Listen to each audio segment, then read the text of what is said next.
Bueno, los materiales de tipo N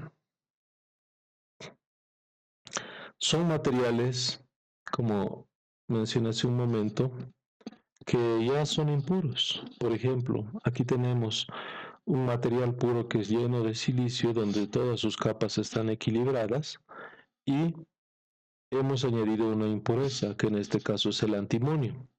El antimonio, de acuerdo al modelo de Bohr, tiene 5 electrones de valencia. 1, 2, 3, 4, 5. 4 electrones de valencia se van a equilibrar con los electrones de silicio, pero va a haber un quinto electrón que no va a equilibrarse con nada, que va a estar libre, ¿no?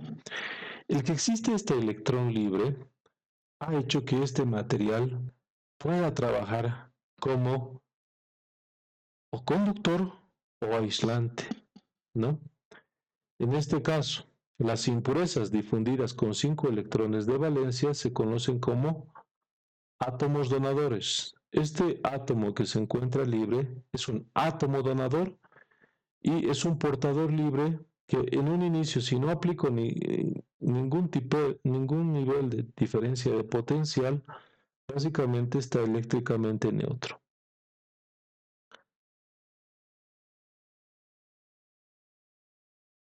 En palabras sencillas, este electrón es un electrón donador y si yo aplico alguna diferencia de potencial, este electrón puede eh, eh, generar un movimiento y por lo tanto el principio básico de un flujo de electrones.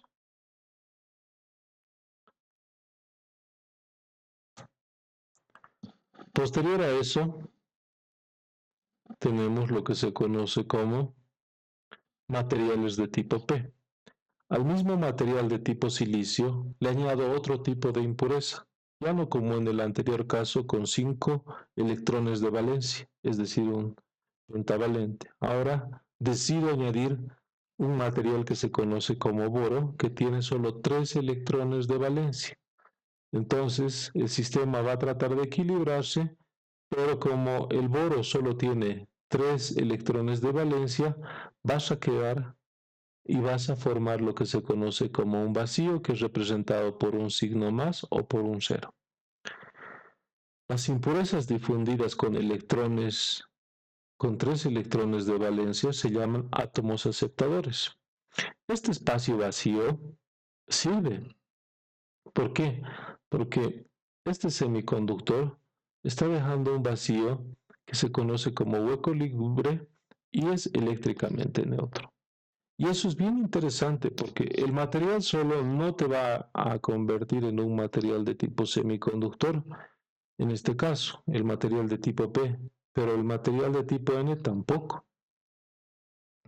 Normalmente, para que se pueda generar el primer material de tipo semiconductor, donde puede ser conductor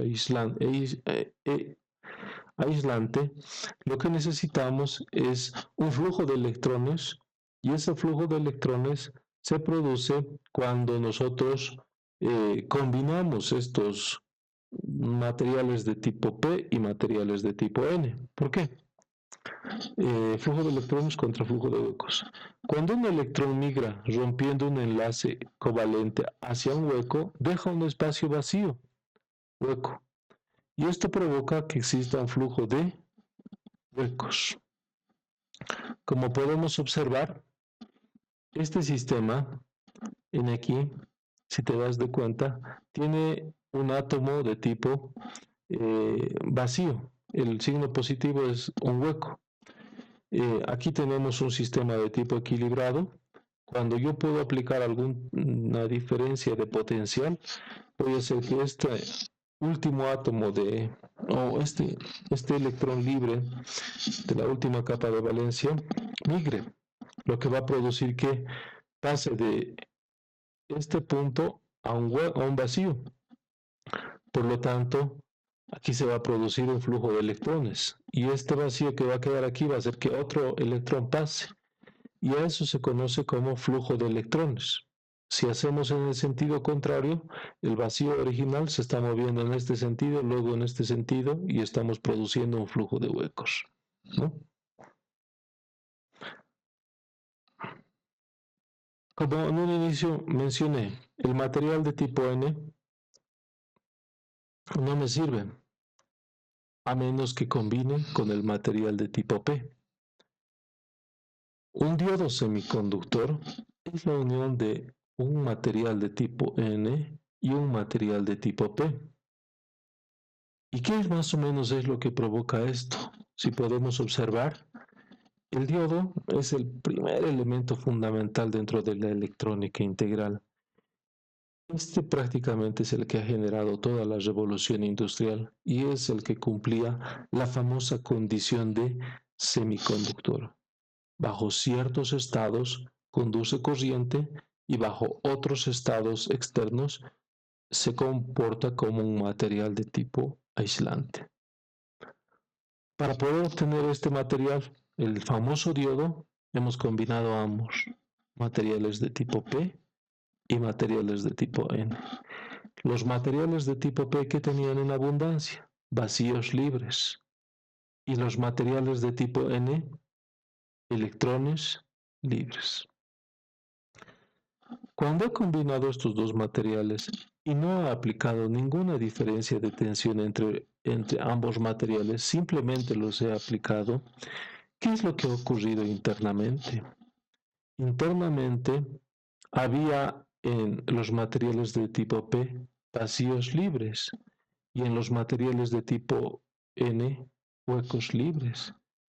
Cuando se han juntado vacíos y electrones libres, por cualquier variación de condiciones ambientales, han hecho que estos electrones que tenían alta energía pasen a ocupar el espacio vacío.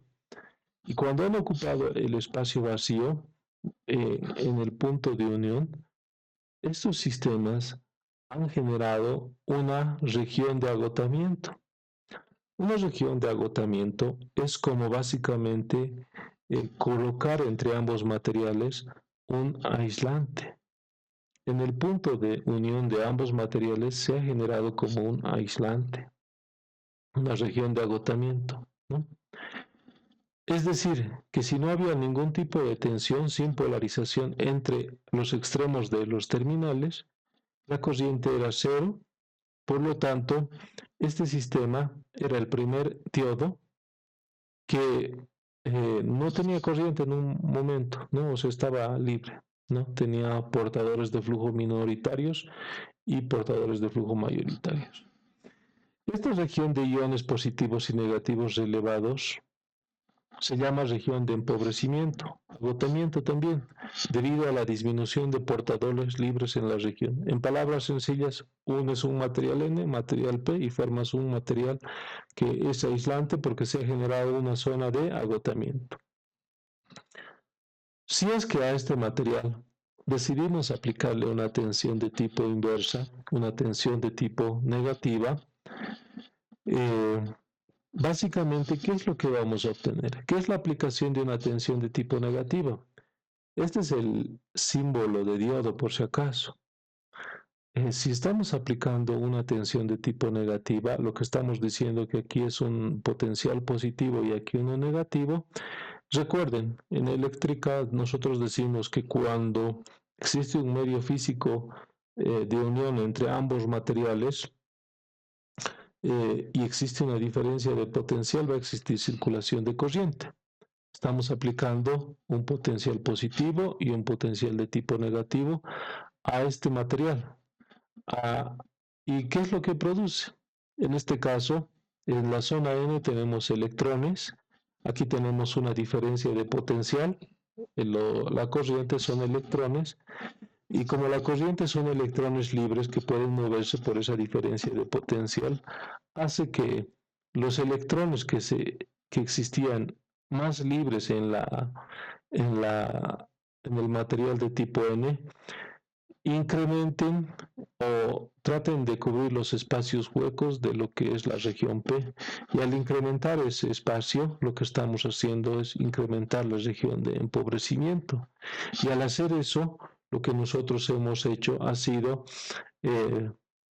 incrementar esta zona de aislación y por lo tanto, bajo esas condiciones de aplicación de potencial en inverso, la región de empobrecimiento se ha incrementado y eso ha provocado un incremento de resistencia. Por lo tanto, este material semiconductor, que es el diodo, con un potencial inverso, actúa como aislante. Ya hemos cumplido la primera condición de un material de tipo semiconductor. Bajo este estado es un elemento aislante bueno. La corriente en condiciones de polarización en inverso se llama corriente de saturación en microamperios. ¿Qué significa?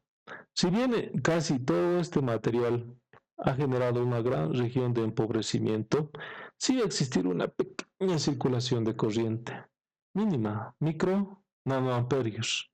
Esa pequeña microcirculación de corriente se la conoce como corriente de saturación en inversa. En inversa pongo el énfasis. ¿Ya? Si decidimos aplicar al material semiconductor, al primer diodo, un potencial de polarización indirecta, que significa que a este elemento ya lo estamos energizando desde esta parte, ya no como en el anterior caso, en el otro sentido. ¿Qué es lo que va a ocurrir con la unión de los materiales P y N?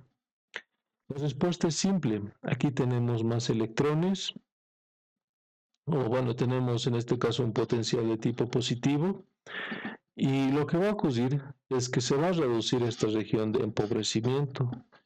Y al reducirse esta región de empobrecimiento, lo que va a ocurrir es que va a empezar a circular corriente.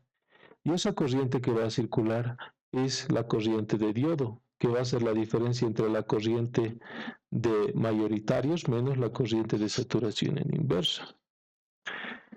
Y aquí, al haber cambiado la polaridad del material, de la aplicación al material semiconductor, hemos vuelto al diodo un elemento de tipo conductor.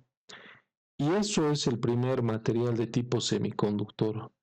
Permite la conducción bajo ciertas condiciones y bajo otras condiciones impide la circulación de corriente. En este caso, polarizado en directa, permite la aplicación de corriente. Baja resistencia debido a que esta región de agotamiento disminuye significativamente.